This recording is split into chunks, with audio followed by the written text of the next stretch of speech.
Greetings, everybody. My name is Ronan, and I am running for Congress in Ohio's 1st Congressional District, and I'm going to try and avoid as many technical difficulties as possible today. But I do have a very solemn reason for speaking today, and it comes from a myriad of backgrounds. I get to wear several hats in my life: citizen, immigrant, veteran, and candidate. And all of those are being affected today by the Israeli and Palestinian conflict that has been set into motion by none other than the President of the United States of America. For those of you who don't really understand the ramifications of that statement, that the President of the United States has set into motion events that could spark World War III and has caused civil unrest in those two nations, let me be very clear. World War I started because of the shot heard around the world, the assassination of King Ferdinand. World War II was instigated not because Hitler wrote Mein Kampf, not because he took over the German parliament, not even because he annexed and invaded Austria and neighboring German heritage countries, but when he invaded Poland and started his acts of genocide. World War III isn't going to start because a nuclear bomb goes off or because one country interfered in the election of another. We've been doing that for decades. No, World War III could very well begin simply because Donald Trump declared that a city in a nation that is not our own is now the capital of a different country. See, Jerusalem, of course, historically has belonged to Israel and has had strong Israeli, Islamic, and Christian ties. But it currently is the seat of power for Palestine, a Muslim country to be sure. However, it is enough to keep the peace because there is a lot of history and heritage in that city that both countries wish to preserve. Now, not only has Trump declared Jerusalem the capital of Israel, we are also moving our embassy to Jerusalem. And for those of you who don't understand the context of that statement or that declaration, let me be very clear. Putting a U.S. embassy in a city or in a country means it is sovereign American soil, which is allowed to be protected by the full force and use and authority of the United States military. I am a reservist. I was active duty for 6 years. I am a first-generation German immigrant, and I'm an American citizen. I cannot begin to tell you the fear and dismay that I have from that act of aggression, of wanton aggression, of instigating a conflict that did not need to be. The tensions in Palestine and Israel are enough without us exacerbating it, and yet exactly that is what has been done. But who will suffer for this? Donald Trump and his children? The Trump administration? People in Congress or the Senate? No. It'll be you and me. It'll be the sons and daughters who are sent overseas to fight those wars and to protect the new American embassy in Jerusalem. There have already been fatalities due to the riots and the uprisings throughout Palestine and Israel. People are losing their homes, their businesses, their livelihoods, all because of one man's ego. And make no mistake, this is purely a test of his will and ego because his poll numbers are low. And in America, warfare is what generates massive popularity for leaders. And that is unacceptable. Because that man would never serve his country. He has yet to serve his country. A 5-time draft dodger ordering active duty men and women to war to defend a decision that he made that will spark more and more bloodshed. This is unacceptable. I'd like to read a missive from the United Nations Security Council to the Israeli consulate from Organization Coordinator for Peacekeeping Operations, Elizabeth. Subject, rising tension in Israel.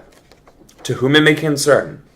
Mind you, Organization Coordinator for Peacekeeping Operations. This person, Elizabeth, who is sitting right next to me, is making this with the authority vested in her on behalf of the United Nations to the Israeli consulate.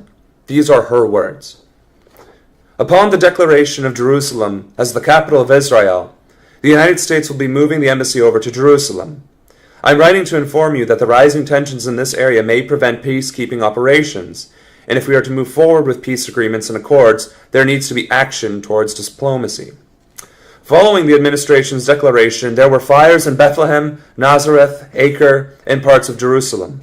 The citizenry of Israel is excited, whereas the Palestinians are livid and ready to fight, prepared to act in such matter. The Israeli government has stated they will use whatever force necessary to prevent the tensions from escalating. What this translates to is violence. As you know, Israel has already violated a number of international covenants, not to mention international law, such as the Universal Declaration of Human Rights, along with various sections of the Convention on the Prevention and Punishment of Genocide, and committing all 4 acts of mass atrocity crimes. My sincerest hope is that we do not send troops over to the Middle East, seeing as America has already been involved with too many Middle Eastern conflicts, and we are unwanted. It is my concern that if we interfere or intervene with troops rather than speech, we will begin a war that can be easily avoided. Please get back to me soon. The conflict, as I am being told, has already escalated, and the Israeli army had to be called into defense situations near the border of both countries in question. I am not speaking idly. I'm not just speaking as someone who can see with both eyes and listen with both ears. This is a national crisis. This is an international incident. And as I was corrected earlier, I apologize. Archduke Ferdinand's assassination was the spark that ultimately led to World War I, although directly it did not cause the war. It was the first instant where historians could place that was the moment in which the flames of war were wrought. And so here we are today. The President of the United States of America, supported by his administration and those members of Congress and the Senate, arguably the Supreme Court, arguably other elected officials throughout the country, has made that first step towards another world war. We have been fighting this war on terror for over a decade now. Men and women who entered the war in 2001 have sons and daughters who can now fight in the self-same war. And this administration is dead set on ensuring that is precisely the case. All because one man's poll numbers are low, and he wants to make his mark on history as a tyrant, not as someone who could benefit. I stand opposed to this decision, vehemently opposed. Not because my life is on the line, because I gladly fight next to my brothers and sisters in arms. Not because of my immigration status, because I'm proud of my heritage, even if there is a darkness within it. But because as a human being, as an American citizen, it is morally wrong that we should be the perpetrators of such an injustice. And I will not tolerate this. It is one of many reasons why I'm running for Congress, to replace these jackals who would call for blood and war and worse, just for their own gain. This is unacceptable.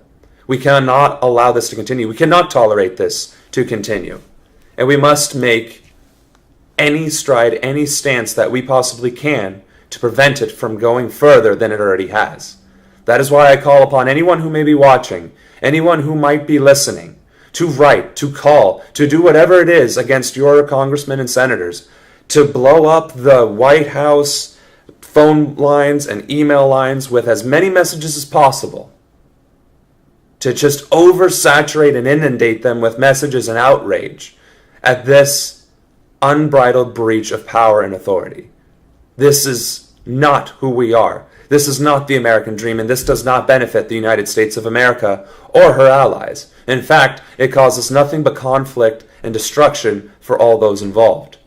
Furthermore, not only is Israel and Palestine on the verge of outright warfare, we have Germany denouncing the United States of America under the Trump administration. One of the most powerful, wealthiest nations in Europe has denounced one of their staunchest allies because of Donald Trump and this administration. Now, people have asked me to address other things too, such as North Korea. We're exacerbating that conflict as well. There's no reason to prod or poke the tiger, as you will. They are an aggressive nation that does have nuclear capability, that is developing that capability to hit our lands specifically, so that they can inflict massive damage to us and the American people, their neighbors, so that they can have supremacy and dominance in their region. This is simply not the time or the place to tread with a big stick. This is not hubris. This is not the time to brag or to flaunt one's power and strength, because these are people, these are nations that will call that bluff. Except our country isn't bluffing either. Not that I can speak upon troop movement, but I can speak upon the fact that there is movement, that we have seen movement, that it is being reported daily by mainstream media, by the fact that this conflict is ongoing and that there will need be troop protection as this embassy is set up. We've seen that we have a presence in Africa, which none of us knew.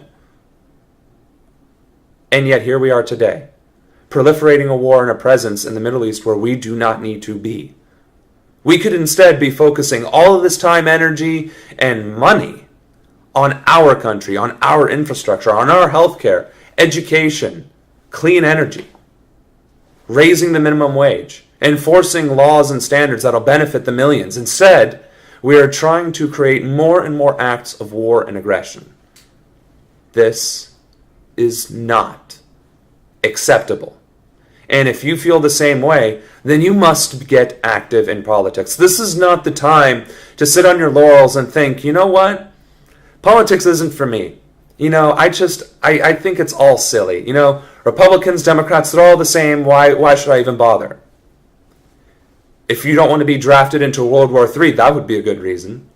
If you don't want to risk enemy invasion or enemy strikes, that would be a good reason. If you don't want to contribute to the war effort due to whatever industry you participate in, that would be a good reason. Perhaps if you don't like being in debt, if you don't like paying over a third of your income in federal taxes alone due to this new tax hike. It is time to be active. It is time to talk about politics. It is time to get involved in your local communities, to help others run for office, to volunteer, to knock on doors, to get others activated. Because now is the time to act. Not a year from now, not months from now. Months from now, we might very well be at war with Israel and Palestine at the beginning stages of World War III. That is not hyperbole. That is not an exaggeration. That is a fact based on the reactions that are currently happening in the Middle East. And on top of that, we have senators resigning from allegations of sexual harassment, and we have a self-proclaimed pedophile being supported by one of two major parties in their Senate race. Not only are we facing a war, a conflict that'll drag on longer and further than the war on terror has, causing much more devastation and unrest and instability in the region, we also have corruption running rampant in our government at the federal, state, and local levels. If we do not take action, if we do not take it upon ourselves to be vigilant, to take into consideration these actions and these realities, the country we know and love will fall. If Rome can fall, if the Egyptian Empire that spanned 3,000 years can fall, if the Greek Empire can fall, if the Mongolian Empire can fall, if the British Empire, the Spanish and the French Empire can fall, if Napoleon can be defeated at Waterloo, believe me, the United States of America can fall as well, especially when such inept and arrogant leadership is at the helm. I don't say this to strike fear upon your hearts. I say this to stoke a flame, to impassion you, to empower you to take action, because there are tools and there are resources at your disposal. There are men and women across the country who are fighting right now for office, for you, running, making a difference, making your voice heard, who are being cast away to the side, having their voices crushed under heel and being ignored by mainstream media and even the own grassroots movement. Why? I don't know. Possibly because we could make a difference. Most likely because we are the threat that we claim to be, because we will not tolerate this kind of insanity, because that is exactly what it is. Raising the tax burden on the poorest members of society, taking away any sort of debt relief from student loans, instigating the beginning stages of World War III, that is not what the American people want. It is not what they stand for. It is not what we believe in. But we aren't represented in Congress or the Senate or in our governorships or in our state assemblies. Because if we were, this conversation would never have happened. I would never have needed to leave my active duty career to run for office to remove these people from power. I could have stayed and done my 20 years and served my country proudly alongside millions of other men and women in the armed services. But instead, here I am, and here we are, facing one of the greatest conflicts and tests of our nation since its inception. And we aren't the good guys. We are the bad guys in this conflict. We are the enemy. We are the Axis powers. We are the instigators to violence and to death and atrocities being committed currently in Israel and Palestine. So, I implore each and every single one of you to take action. Find out who is running near you. Support them. Knock on doors. Call phone numbers. Retweet, reshare posts. Do whatever it takes. Because now, this primary election coming up in 2018 and the general to follow is our last chance at preventing even greater tragedy. And if you care about your neighbors, this country, and your family, then you will take action. You will become politically active. And you will make a difference. And history will thank you for it. I will thank you for it. And so many more. We have already had enough violence and strife in our country to last millennia. We don't need to add to it. Let's start electing people who care. Let's start electing people who will fight for people. Right now, the entire federal government is controlled by the Republican Party. The Supreme Court, the presidency, the House, and the Senate. There are a couple dozen governors and state-level assemblies that are also controlled by the Republican Party. There is full control, unanimous control, across many levels of government. And what do they do with that power?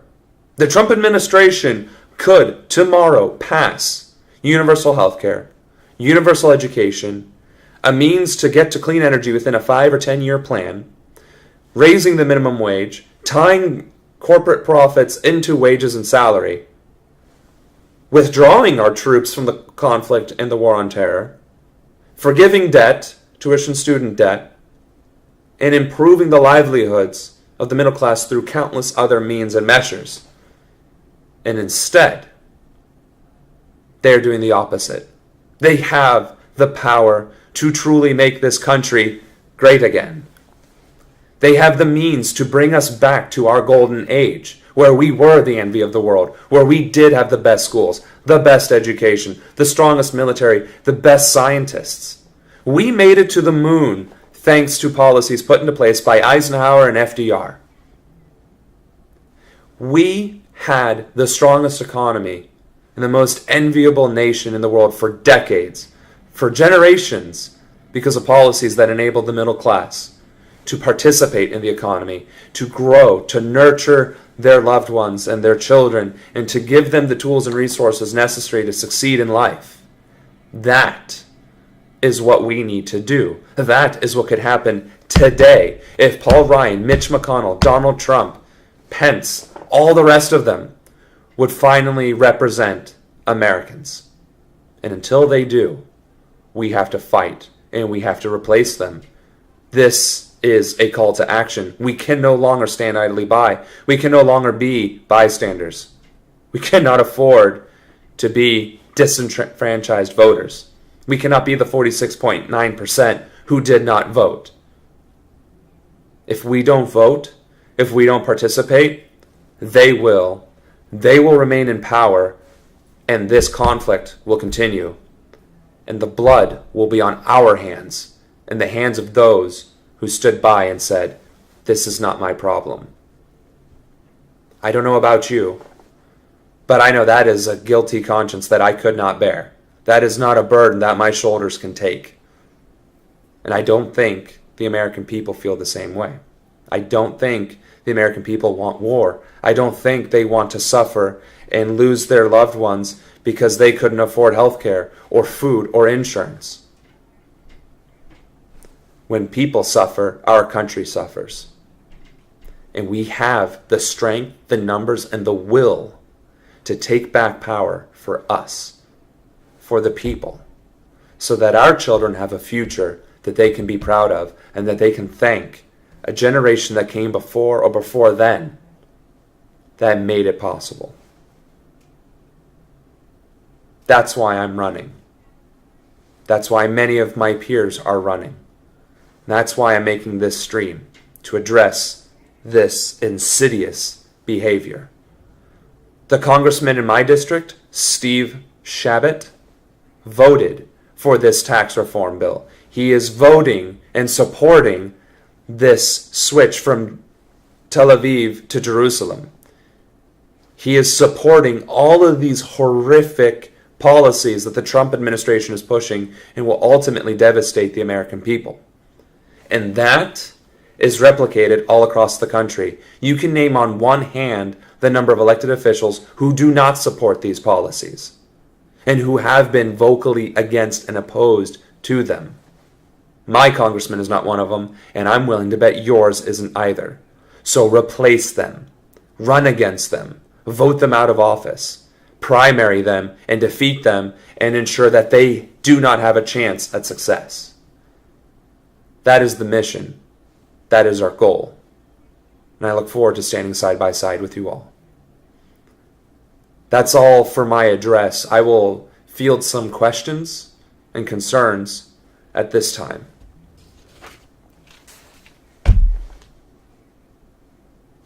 There's a great question. Matthew Aaron Glasser. If a war begins in the Middle East, will I defy orders? Honestly, if I get my deployment orders to Palestine, Israel, what have you, it would be a tough decision to either go or to defy. If I defy, of course, I stand by my values and I say I will not participate in this bloodshed and in this unnecessary violence. And I will make it as public as possible, burning the orders on national television or on one of these streams if that's what it takes. But at the same time, there will be servicemen and women who will take those orders because they don't want that reprisal, because they don't have a national platform to protect them. And they will be in harm's way. And I am not better than them. We are equals in battle. We are all human beings, and their life is not more expendable than mine. My life is just as expendable as theirs in the grand scheme of things. But that means their life had better be paid with a very high and meaningful price. And I would regret for all time if I did not accept those orders and stood by my brothers and sisters in arms. So would I defy those orders? I absolutely would. But I would still fight next to my brothers and sisters. Because to me, I would rather ensure that they make it home than stay here in Fort Leavenworth or what have you, and they risk their lives. Not because they believe in the conflict, but because they don't have the means to say no. I do, but I'm not a coward. I will face these creatures head on. And in fact, as a congressman, that's exactly what I would tell them. I will accept the orders to fight for your ridiculous war. But do you have the courage to stand by your own convictions and declaration for war? Because if you don't, then we do not need to be at war. We do not need to be fighting these battles if you don't have the spine to fight them side by side with the men and women who will. Because those are our sons and daughters who are fighting, not yours. And that is the message that I would like to deliver.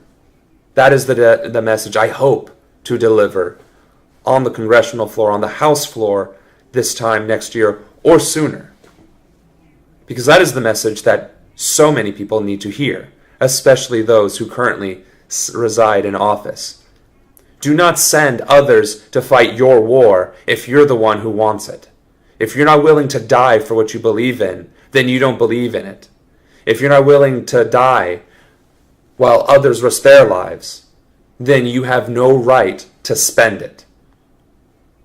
So that might not be the best answer that you were looking for, and it is a very two-sided question, but it is what it is.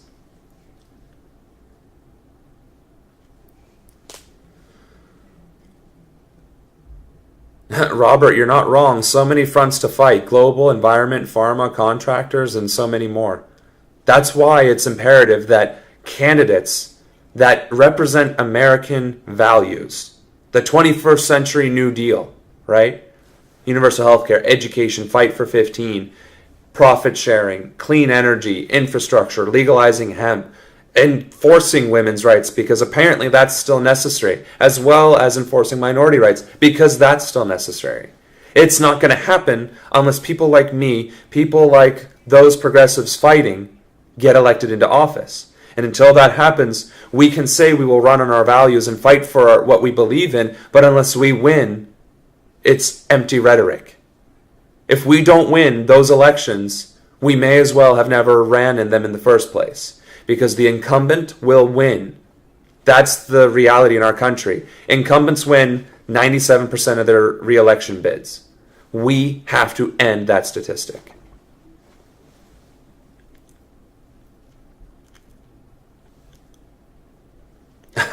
Matthew again. Do you think Al Franken's resignation will make more resign? Absolutely not. And he's not elected, he's running, but still the answer remains no.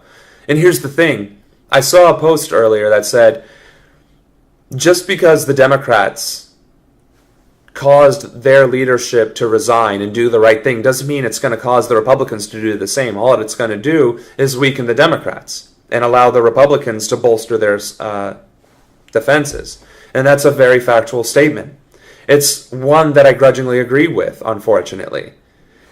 If we hold ourselves to the higher standard and act accordingly, but then the other team doesn't, then we still lose. And we can't enforce them and make them follow the rules. So what do? We go against both. But that's the difference, right? The party system has failed. And it was always going to fail in our country. That's why our founding fathers warned against it. That being said, that is the reality we face. You are either a Republican or a Democrat. And that is how 90% of this country votes. As much as the progressive movement and grassroots activists would like to say, if we just voted third party or for the Green Party, things would be different. You're right, they would be. That is just not the reality. That is simply not going to happen. Let me reiterate, it is not going to happen. That doesn't mean you need to stop fighting for it. That doesn't mean Green Party shouldn't continue organizing or that third-party candidates shouldn't continue their races. It's that should not be our hope and the thing that we hedge all of our bets upon, because it will fail. That means we need to find our champions in the Republican and the Democratic Party, or find a champion to challenge the incumbents running for Congress, running for state rep, running for governorships and Senate and state senates and all these other races. We need champions to challenge the incumbents, and we need to back them 110% and give as much resources as we can to the other efforts. We are numerous enough that we can fight multiple battles on multiple fronts. This is the part that I don't understand. 18 million people left the Democratic Party. So at a minimum, that's 18 million people who can dedicate their time, money, and resources to helping Democrats beat Democratic incumbents, Republicans beat Republican incumbents, help grassroots candidates or Green Party candidates run in their campaigns. There's 18 million people in this country who were actively engaged in politics who could make a difference, on top of the millions who vote regularly anyway. So give them something to vote for. Give them a means to fight back and to support. That is what we must do. Whether it's Dem enter, whether it's Dem exit, whether it's Republican enter, support Green Party or support third parties, we have to challenge everybody, but we don't need to challenge each other. If there's already a progressive running in a race for, say, Congress, that doesn't mean primary the progressive. That doesn't mean challenge them in an opposing party. That means put all of your efforts behind that progressive. And same thing for mayor, same thing for governor, same thing for state representative. We need our champions, and we need to go all in supporting them. And until we do that, we will continue to lose elections. And the only way we win our victories are in those tiny moments where we can overcome that absurd hurdle that is the mainstream media and money in politics. And it happened last year. It did. Quite a couple few score people won who were progressive, who were socialist, who were whatever. About 100 out of thousands of races. That's not even 1% of the total number of candidates who ran last year. We can and we must do better. It's the unfortunate, uncomfortable truth.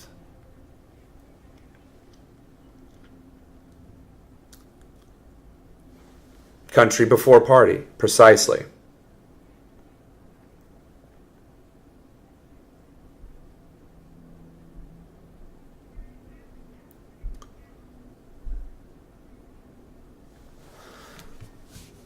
Let me see if there's another good comment or two on here.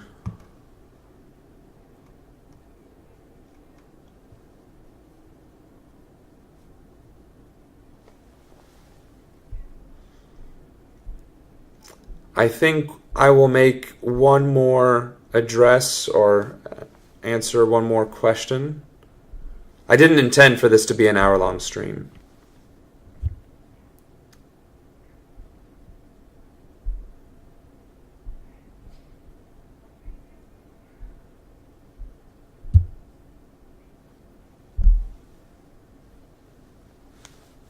Tame Oliphant. People are so disgusted, many have given up in the face of all the corruption. The corruption is there, and I have weathered it. I have actually been victim to the corruption. It is what it is. We know the playing field. We know the rules to the game. We have all the pieces, they have all the pieces. We have our resources, they have their resources. The question is, in a game of chess, just because you're going up against someone that's infinitely more powerful than you and better at the game, does that mean you still can't win? Of course not. They can make a mistake, or you can outmaneuver them. But that means you have to understand the game that's being played. So to use my metaphor, if they're playing chess and using a different set of rules entirely, then you get to use a different set of rules entirely. In fact, I think a better metaphor would be Magic the Gathering or any sort of video game along those lines. Because there is more than one way to win. There is more than one strategy that works. If you're playing a first-person shooter, you can be a sniper, you can go guns blazing with automatic weapons, or you can go with your knife. Magic the Gathering, you can pick fire, water, forest, land, swamp, planeswalkers, artifacts, many different roles, many different means of victory. And the same is true in sports. You can have a team like the Cleveland Browns, who historically lose horribly, horrifically in most of their games, but they have those shining examples where they absolutely dominate a top-tier game, or a top-tier team.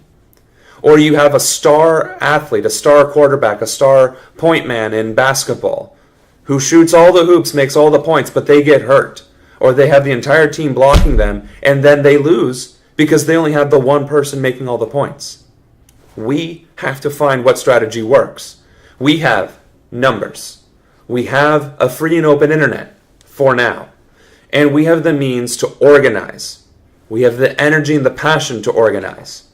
We don't have money, although we do have numbers. So if we all contributed a small amount, we would have the money and the resources to overcome and circumvent those resources and that financial influence that is used against us. Our strength always has and always will remain in our numbers and our ability to unite and to work together. And if we're fragmented, if we're fractured, if we continue to fight and undermine one another, we will lose because our strength is being squandered. There are 270 million Americans who are 18 years or older, meaning 270 million people who could vote. If every single one of them donated $1 to their candidate of choice, that would be $270 million in the political field for progressive candidates. Now imagine if they did that once a month. We're talking billions of dollars to people like me, people like Tim Canova, people like Tulsi Gabbard and Bernie Sanders, who would have hundreds of thousands of millions of dollars to run their campaigns with $1. That is our power. That is our strength. That is how we guarantee a 21st century New Deal, because we control where that money goes. And if it goes to the candidate that will fight for us, we will win. Because we're not going to waste that money on TV commercials and billboards. We're going to buy handouts. We're going to pay canvassers and people to phone bank. And we're going to knock on doors, every single door in our district, 10, 15 times over, if that's what it takes to win. Because we know and understand that it's about the person, about the voter, about the individual, the people, the heart and the soul that we have to reach.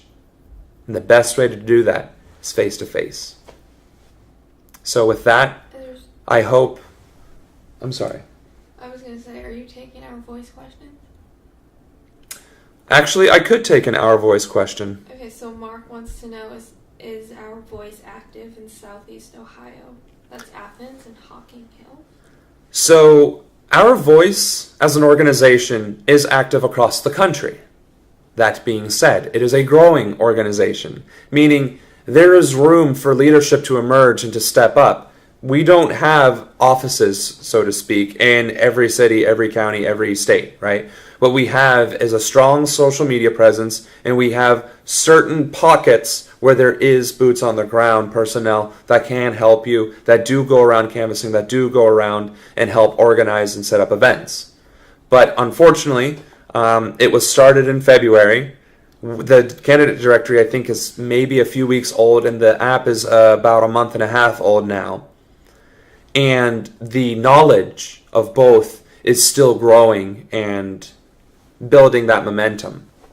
So, yes, you can be Our Voice of Athens or Hocking Hills, Southeast Ohio. You can contact me. You can contact info@ourvoiceusa.org. You can go to the candidate directory, www.ourvoiceusa.org/candidate-directory, and submit your candidacy or, encourage your candidate to go there. You can download the app on the iStore and the Android store. Now, with the iStore, you have to sign up for a beta pass, which can also be done on the website, and it's there in the top margin. But on Android, you just go to Our Voice Initiative, and it's literally the bird logo. And as you log in, we are developing the app to be more immersive and more inclusive and to be more personalizable. If that was just a word.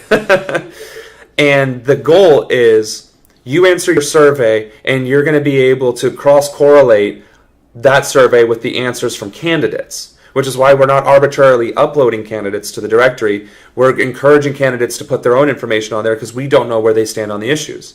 And it also defeats the purpose. If you can have your survey where you stand on the issues and draw a listing of candidates near you within, say, a 20, 30, 40, 50-mile radius who have the similar values as you, or fellow users of the app who have similar interests, and you guys can coordinate that way. Those are two facets to the app that we are currently developing and pushing out as quickly as possible. It could be a week, it could be a month, it could be even sooner if any programmers are listening and would like to offer their support. Again, you can email me at, actually, you know what? I'll give you my campaign email, sam@ronanforcongress.com. I will put you in touch with the Our Voice staff that is the appropriate contact for whatever part you want to volunteer for with Our Voice, whether it is starting and establishing a chapter, of which we have toolkits for, whether it's being a candidate or wanting to support one, whether it's helping the organization at the national level, developing the directory and the app itself, or if you want to be a writer. Same thing, of course, if you want to help on my campaign. You're more than welcome to email me and say, hey, I'm happy to write, I'm happy to phone bank, I'm happy to knock on doors. That's welcomed as well. On that note, fundraising and donations. You can send your donations via check or through the websites. Mine is www.ronanforcongress.com, and then of course I already gave Our Voice's website. You can donate to either. I implore you to not donate unless you are able. I've had too many people tell me, Sam, I gave you my last $27. I was going to go take my girlfriend on our anniversary to the movies, but I felt that you needed this more. And I was like, no, take this money back. I cannot accept the money. No, all right? If you're going to donate, and if you're going to encourage your friends and neighbors to donate, that's great. But please, do not give up anything for me or for Our Voice. We don't want you to do that. I know I just said 270 million people each giving $1. Fine, give $1. Anybody can give $1. But do not put yourself in any sort of financial hardship. I'm begging you. So I hope that answers the Our Voice question. We are on Twitter and Facebook at Our Voice USA on both instances. And we have the collaboration page on Facebook as well. Again, join, add, share, whatever it takes. The more we build and grow our own networks through this candidate directory, which is a interactive map where you can see who anybody across the country, that is exposure that people would otherwise not get. The app is a canvassing app that allows you to go gather your own canvassing and polling data that you have control of forever for free. NPG Van and Nation Builder, you have to pay for just to get access to, and whenever that contract runs out, you don't have access to those numbers or those contacts anymore. With Our Voice, that is not true. That'll never be the case. There might be monetization integrated eventually, as in for mass exporting or for cross comparison, but beyond that, your data that you collect, meaning if you knock on 1,000 doors, it's your 1,000 points of data. If you knock on 1,000,000 doors, it's your 1,000,000 points of data. Forever. Bar none, no questions asked. And that's the difference between Our Voice, grassroots support structure, and how we can fight back against the corrupt establishment that has taken and perverted our nation's government and principles for the sake of profit and pride.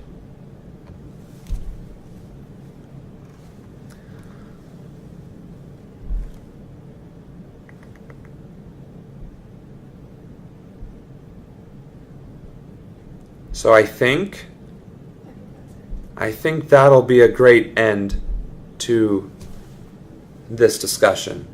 I would like to reiterate, as a congressional candidate, I, Samuel Ronan, state unequivocally, I am vehemently opposed to the decision of the Donald Trump administration of switching Israel's capital city from Tel Aviv to Jerusalem.